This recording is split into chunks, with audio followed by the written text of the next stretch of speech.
L'histoire de la mythologie grecque commence avant même l'existence du temps, dans un vide infini et sans forme connu sous le nom de chaos. Le chaos n'était ni un dieu, ni une force, mais plutôt un gouffre sans fin, une obscurité primordiale qui contenait en son sein le potentiel de tout ce qui allait exister. Il symbolisait le néant et l'indistinction, un espace où rien n'avait de forme, mais d'où tout pouvait émerger. Dans ce vide, quelque chose de miraculeux se produisit. Sans aucune intervention divine, le chaos engendra par lui-même plusieurs entités primordiales qui allaient former les fondations de l'univers. Gaïa, la terre, le sol fertile et la mer nourricière de toute vie. Tartare, les abysses sombres et profondes situés sous la terre. Eros, l'amour, la force irrésistible qui unit toutes choses. Ereb, les ténèbres, et Nyx, la nuit, qui engendrèrent ensemble une progéniture effrayante, symbolisant les aspects sombres et mystérieux de l'existence. Gaïa, la terre, donna naissance à Ouranos, le ciel, pour couvrir son vaste corps, et ensemble, ils formèrent le premier couple divin, unissant la terre et le ciel dans une étreinte éternelle. De leur union, naquirent les premiers dieux et êtres mythologiques, y compris les titans, les cyclopes et les hécatonchires. Gaïa et Ouranos engendrèrent 12 titans, les ancêtres des dieux olympiens. Ces titans étaient des êtres colossaux, dotés d'une puissance brute, incarnant des aspects de la nature et de l'univers. Océan, l'océan primordial, et Thétis, qui donnait vie aux rivières et aux mers. Hyperion, le soleil, et Théia, qui illuminèrent le ciel. Chronos, le temps, et Rhea, destinés à devenir les parents de la future génération divine. Cependant, Ouranos se montra cruel envers ses enfants. Craignant leur puissance, il enferma les cyclopes et les hécatonchires dans les profondeurs du Tartare. Gaïa, furieuse de voir ses enfants emprisonnés, complota contre Ouranos. Elle forgea une faucille en adamantine et incita son fils, Cronos, à se rebeller. Cronos, le plus jeune et le plus audacieux des titans, accepta le défi de sa mère. Une nuit, alors qu'Ouranos descendait pour s'unir à Gaïa, Cronos surgit des ténèbres et, avec sa faucille, mutila son père, séparant ainsi le ciel de la terre. Du sang d'Ouranos tombèrent des gouttes sur la terre, donnant naissance aux Érini, les furies, aux géants et aux nymphes des arbres. En prenant le pouvoir, Cronos libéra ses frères et sœurs, devenant le roi des titans. Cependant, la prophétie d'Ouranos annonçait que Cronos serait lui-même détrôné par l'un de ses enfants, tout comme il avait détrôné son propre père. Craignant la prophétie, Cronos épousa sa sœur Rhea, mais dévora chacun de ses enfants à leur naissance pour empêcher qu'ils ne se retournent contre lui. Il engloutit Hestia, Déméter, Héra, Hadès et Poséidon, les emprisonnant dans les profondeurs de son ventre. Rhea, désespérée de voir ses enfants être dévorés un par un, chercha conseil auprès de Gaïa. Ensemble, elles élaborèrent un plan pour sauver son 6e enfant. Lorsque Zeus naquit, Rhea cacha le bébé dans une grotte sur l'île de Crète, remplaçant le nourrisson par une pierre enroulée dans des langes. Cronos, trompé, avala la pierre sans se douter de la supercherie. Élevé en secret, Zeus grandit en force et en intelligence. Une fois adulte, il retourna auprès de Cronos sous les traits d'un serviteur et réussit à faire boire à son père une potion magique concoctée par Métis qui le fit vomir ses frères et sœurs encore en vie. Ensemble, Zeus et ses frères se révoltèrent contre le règne des titans, donnant ainsi naissance à une guerre titanesque connue sous le nom de Titanomachie. Les Olympiens, menés par Zeus, Hadès et Poséidon, firent alliance avec les Cyclopes et les Hécatonchires, libérés des profondeurs du Tartare. Les Cyclopes forgèrent pour eux des armes d'une puissance redoutable. Le foudre pour Zeus, le trident pour Poséidon et le casque d'invisibilité pour Hadès. Après 10 ans de guerre, la bataille atteignit son paroxysme. Zeus, armé de ses éclairs, mit fin au règne des titans en terrassant Cronos et ses alliés. Les titans vaincus furent précipités dans le Tartare, un gouffre aussi profond que le ciel est haut, au-dessus de la terre, entouré de murailles infranchissables, gardées par les Hécatonchires. Avec la défaite des titans, les Olympiens prirent le contrôle du cosmos. Zeus, en tant que chef des rebelles, devint le roi incontesté des dieux et régna depuis le sommet du mont Olympe. Il partagea le monde avec ses frères, Poséidon obtint le domaine des mers, Hadès celui des enfers, tandis que Zeus s'arrogea la souveraineté sur le ciel et la terre. Pour asseoir son pouvoir, Zeus instaura un nouvel ordre divin basé sur la justice et le respect des serments sacrés. Mais son règne ne fut pas sans défis. D'autres titans, comme Atlas, furent condamnés à porter le ciel sur leurs épaules, tandis que certains enfants des titans, comme Prométhée, continuaient de défier l'autorité des Olympiens. Prométhée, connu pour son intelligence et sa ruse, vola le feu aux dieux pour le donner aux hommes, défiant ainsi Zeus. En punition, Prométhée fut enchaîné à un rocher, où un aigle dévorait chaque jour son foie, régénéré chaque nuit. Ce mythe symbolise le prix de la rébellion contre l'ordre divin établi par Zeus. Les dieux olympiens, chacun avec leur propre pouvoir et personnalité, instaurèrent une ère de prospérité et de richesse sur la terre des hommes. Héra, la reine des cieux, veillait sur le mariage et la fidélité. Athéna, née du front de Zeus, incarnait la sagesse et la stratégie. Apollon apportait lumière et vérité, tandis qu'Artémis, sa sœur jumelle, régnait sur les forêts et la chasse. Les Olympiens devinrent les patrons des arts, des lois et des destinées humaines, influençant le cours de l'histoire des hommes à travers des interventions divines, des épreuves héroïques et des aventures légendaires. Mais malgré leur puissance, leur règne fut toujours marqué par la passion, les intrigues et la soif insatiable de pouvoir qui définissait chaque dieu et déesse. Après avoir établi leur règne sur l'Olympe, les dieux grecs tournèrent leur attention vers le monde des mortels. Leur désir d'interagir avec l'humanité prit souvent la forme d'union avec les femmes et les hommes de la terre, donnant naissance à une génération de héros. Ces enfants semi-divins, dotés de pouvoirs exceptionnels, devinrent les champions de leurs époques, les instruments des volontés divines, mais aussi les jouets des caprices des dieux.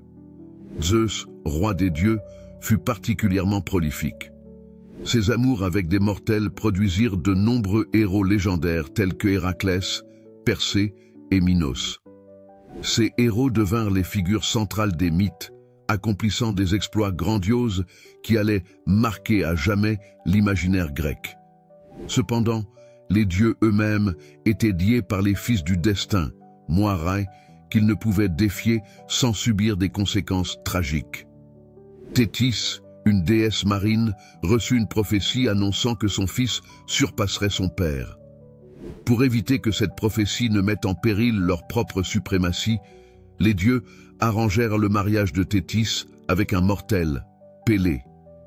De cette union naquit Achille, le plus grand des héros grecs, qui allait jouer un rôle crucial dans la guerre de Troie. Parmi tous les héros de la mythologie grecque, nul n'est plus célèbre qu'Héraclès.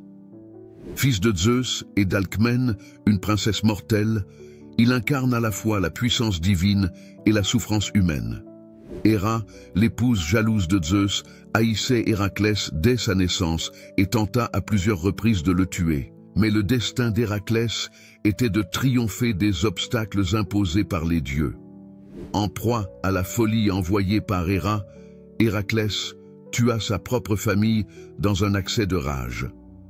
Pour expier ses crimes, il consulta l'oracle de Delphes, qui lui ordonna d'accomplir 12 travaux pour le roi Eurysthée. Ces travaux devinrent les épreuves les plus célèbres de la mythologie grecque, le lion de Némée, une créature invincible dont la peau résistait à toutes les armes, l'hydre de Lerne, un serpent à 9 têtes qui se multipliait à chaque tête coupée, la biche de Sérénie, un animal sacré d'Artémis que Héraclès devait capturer sans le blesser, le sanglier d'Érymanthe, un monstre dévastant les campagnes, les écuries d'Augias, nettoyer en un jour les étables du roi Augias, pleines d'immondices depuis 30 ans, les oiseaux du lac Stymphal, des oiseaux aux plumes d'airain, semant la mort partout où ils volaient. Le taureau de Crète, un taureau sauvage offert par Poséidon, causant des ravages. Les juments de Diomède, des chevaux mangeurs d'hommes. La ceinture d'Hippolyte, reine des Amazones, dont il fallait récupérer la ceinture. Le bétail de Gérion, un monstre tricéphale gardant un troupeau sacré. Les pommes d'or du jardin des Hespérides, gardées par un dragon immortel. Cerbère, le chien à 3 têtes des enfers qu'il devait capturer vivant. Ces épreuves, impossibles pour un homme ordinaire, mirent en lumière la force herculéenne d'Héraclès et sa capacité à surmonter les défis imposés par les dieux eux-mêmes. À travers ses travaux, Héraclès symbolise la lutte humaine contre l'adversité, ainsi que le potentiel de rédemption par le courage et la persévérance. Un autre grand héros de cette ère fut Jason, destiné à récupérer la toison d'or, symbole de royauté légitime. La quête de Jason n'était pas seulement un voyage vers un trésor fabuleux, mais une quête de légitimité et de gloire. Le roi Pélias, ayant usurpé le trône d'Iolcos, défia Jason en lui demandant d'accomplir l'impossible, ramener la toison d'or, un artefact sacré gardé par un dragon invincible en Colchide. Jason, en quête de justice pour son père déchu, accepta le défi. Il rassembla un équipage de héros célèbres, les Argonautes, dont Héraclès, Orphée et Atalante. Ensemble, ils affrontèrent des épreuves terrifiantes, les harpies qui tourmentaient le devin Phinée, les roches Symplegades, 2 falaises qui se refermaient sur les navires, les Amazones, un peuple de guerrières redoutables. Grâce à l'aide de la princesse Médée, une sorcière puissante tombée amoureuse de Jason, il réussit à surmonter les épreuves en Colchide. Médée ensorcela le dragon gardien, permettant à Jason de récupérer la toison. Cependant, cette victoire fut entachée de sang et de trahison, illustrant la complexité morale de la quête héroïque. Le retour à Iolcos fut marqué par des tragédies. Médée, trahi par Jason lorsqu'il chercha à épouser une autre princesse pour consolider son pouvoir, se vengea en tuant leurs propres enfants. Cette histoire illustre le thème de la passion destructrice, récurrent dans la mythologie grecque. Athènes, la cité de la sagesse et de la stratégie. L'histoire d'Athènes est étroitement liée au culte d'Athéna, la déesse de la sagesse, de la guerre stratégique et de l'artisanat. Selon la légende, la fondation de cette cité a été marquée par un concours entre Athéna et Poséidon pour le patronage de la ville. Les 2 dieux souhaitaient devenir les protecteurs d'Athènes, et chacun offrit un cadeau aux habitants pour prouver leur valeur. Poséidon frappa le sol avec son trident, faisant jaillir une source d'eau salée symbolisant le pouvoir maritime. Athéna, quant à elle, planta un olivier, symbole de paix et de prospérité. Les Athéniens, dirigés par leur roi Cécrops, choisirent le cadeau d'Athéna, car l'olivier représentait un avenir prospère et stable pour la ville. En remerciement, Athéna devint la protectrice d'Athènes et son nom fut donné à la cité.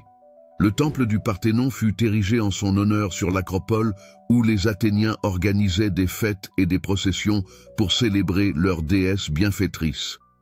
Ce mythe fondateur ne se contente pas de glorifier Athènes, il reflète aussi les valeurs de la cité, la sagesse, la stratégie et l'innovation pacifique, contrastant avec la force brutale de ses rivaux.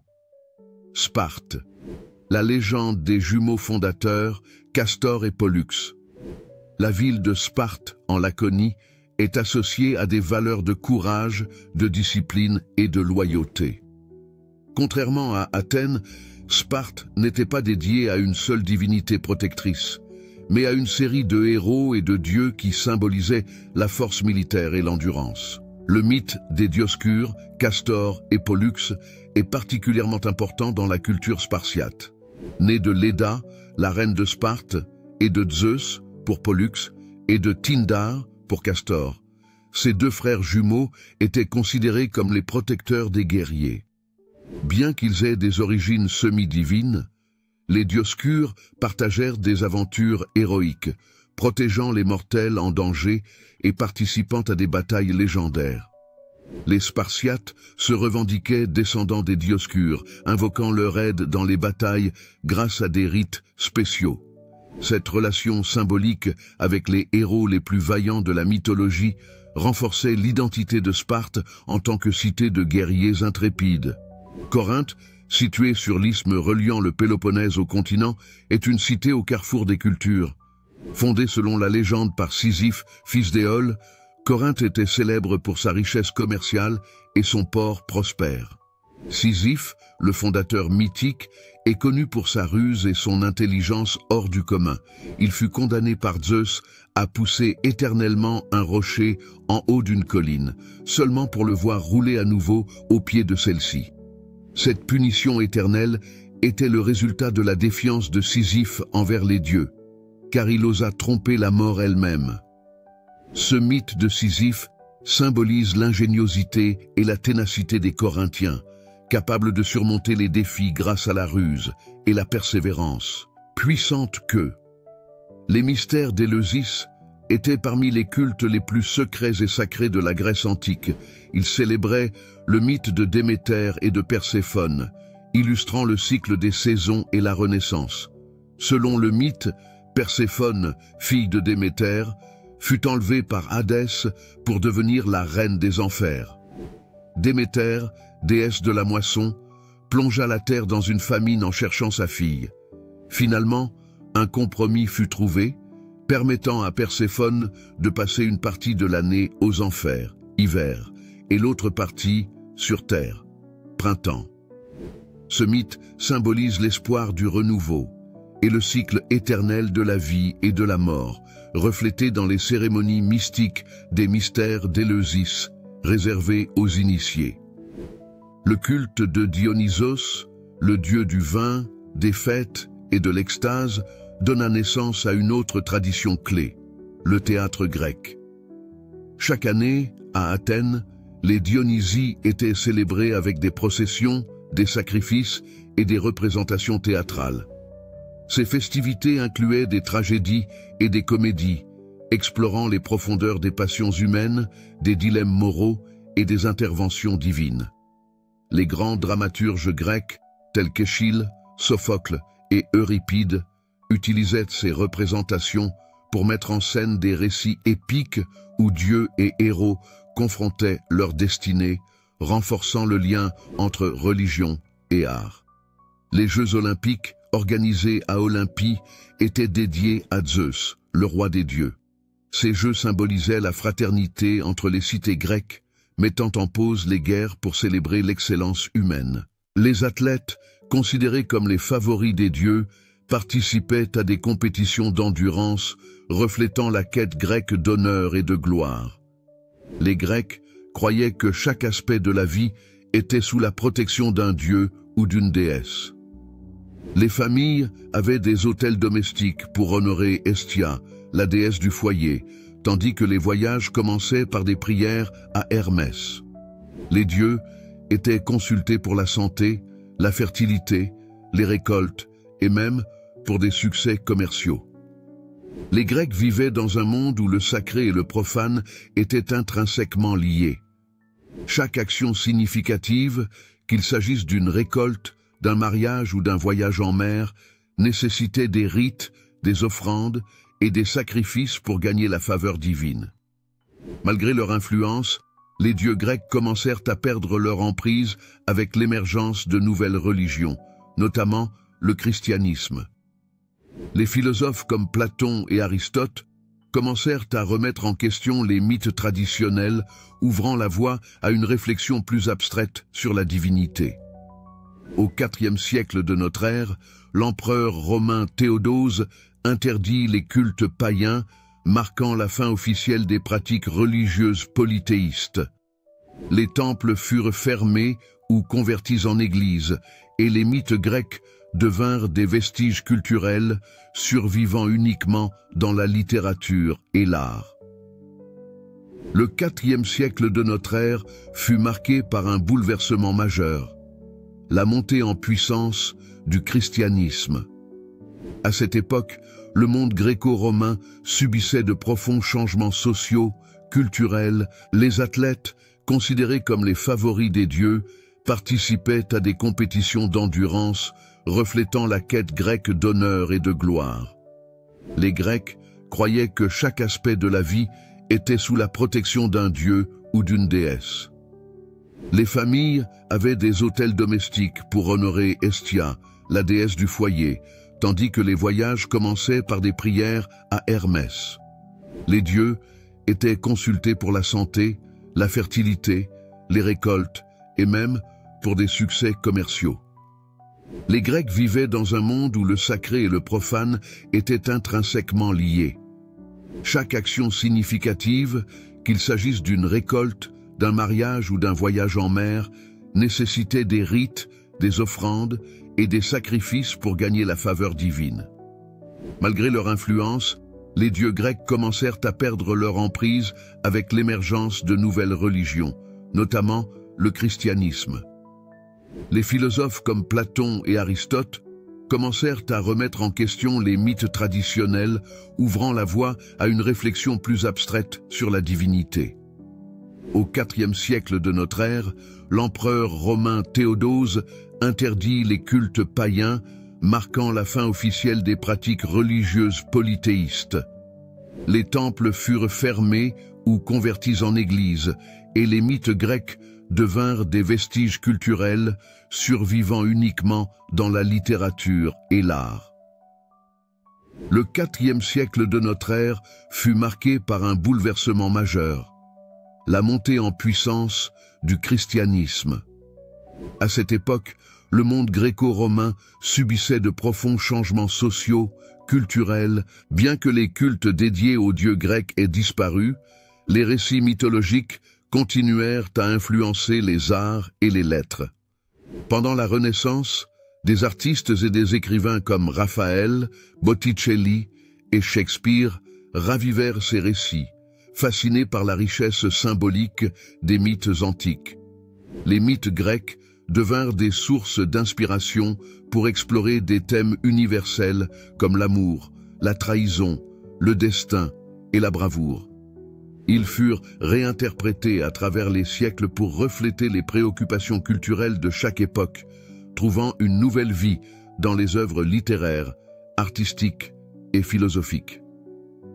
Même aujourd'hui, les dieux de l'Olympe et les héros de la mythologie grecque continuent de captiver l'imaginaire collectif. Des œuvres contemporaines comme la saga Percy Jackson de Rick Riordan, les films Hercule de Disney ou encore la série God of War dans l'univers du jeu vidéo témoignent de la persistance de ces légendes. Leur symbolisme profond et leurs récits épiques résonnent avec des thèmes éternels tels que la quête d'identité, le triomphe sur l'adversité et la recherche de la grandeur. Ainsi, les dieux grecs vivent encore dans notre culture moderne, témoignant de la force durable des mythes. Au-delà des récits fantastiques, la mythologie grecque nous offre des leçons sur la nature humaine, le pouvoir du destin et l'équilibre entre les forces du bien et du mal. Elle nous rappelle que les dieux eux-mêmes, malgré leur puissance, n'étaient pas parfaits, et que l'hubris, l'arrogance, pouvaient entraîner la chute des plus grands. Les mythes grecs nous encouragent à embrasser nos passions, mais aussi à reconnaître nos limites, à chercher la sagesse et à vivre en harmonie avec les forces qui nous entourent. La mythologie grecque, avec ses dieux puissants, ses héros valeureux et ses récits fascinants, a traversé les âges pour devenir une pierre angulaire de la culture occidentale. Bien que le polythéisme grec ait été supplanté par d'autres croyances, les histoires de l'Olympe continuent de captiver les esprits, nous offrant des récits intemporels de passion, de trahison, de courage et de destin. Ces mythes, bien plus que de simples histoires, sont des fenêtres ouvertes sur les valeurs, les peurs et les aspirations des anciennes civilisations. Ils nous rappellent la richesse de l'imagination humaine et son pouvoir de donner du sens au monde qui nous entoure. Que ce soit pour comprendre notre passé ou pour inspirer notre présent, la mythologie grecque reste un trésor inestimable qui continue de nourrir notre soif de mystère et de découverte. Merci d'avoir suivi ce voyage fascinant à travers les légendes des dieux grecs. Si cette exploration mythologique vous a captivé, n'oubliez pas de laisser un like, de vous abonner pour d'autres aventures épiques et de partager cette vidéo avec vos amis pour les inviter à plonger eux aussi dans ces récits intemporels. N'oubliez pas de cliquer sur le bouton s'abonner et activer la cloche pour ne rien manquer des prochaines histoires fascinantes que nous vous réservons.